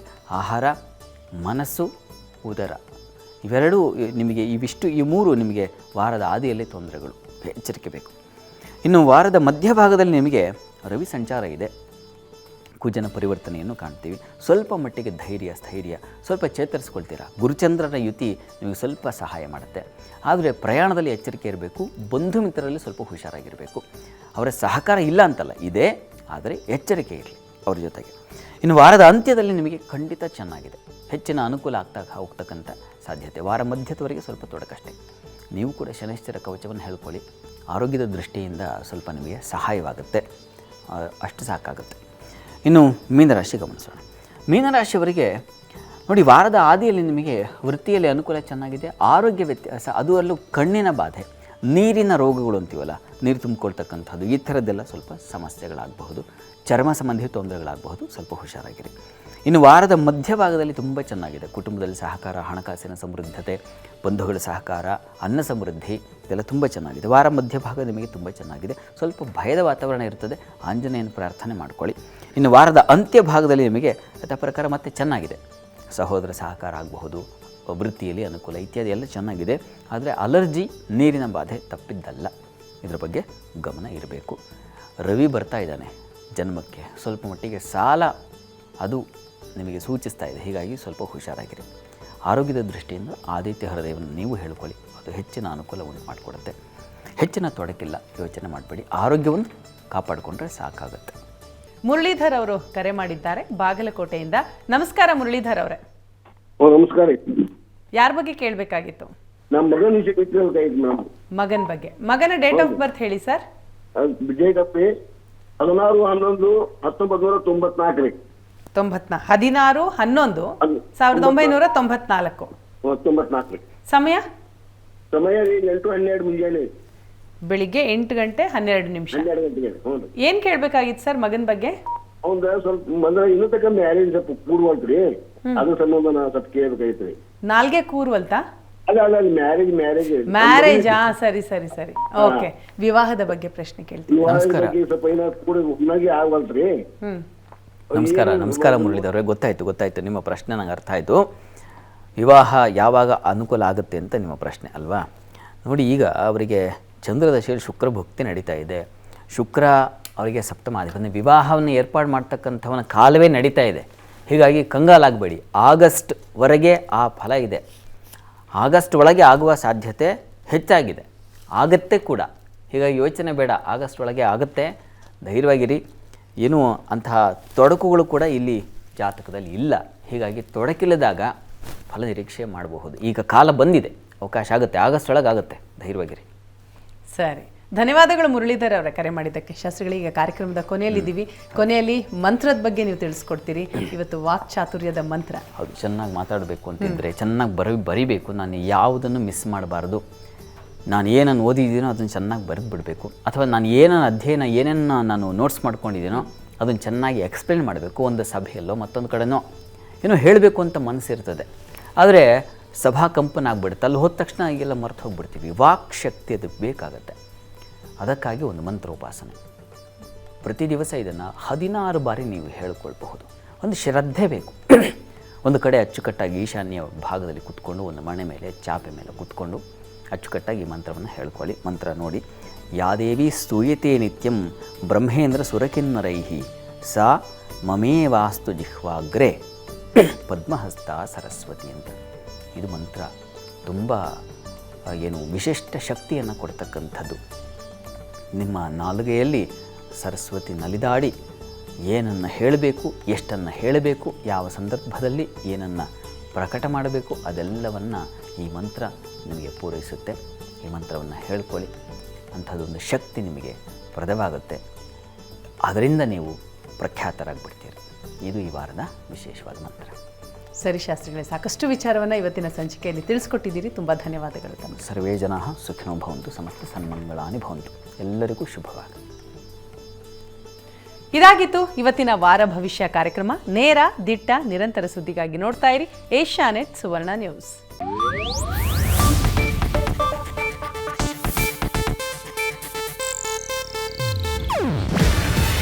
ಇದು ಏಷ್ಯಾನೆಟ್ ನ್ಯೂಸ್ ನೆಟ್ವರ್ಕ್ ಪ್ರಸ್ತುತಿ. ನೀವು ನೋಡ್ತಿದ್ದೀರಾ ಏಷ್ಯಾನೆಟ್ ಸುವರ್ಣ ನ್ಯೂಸ್.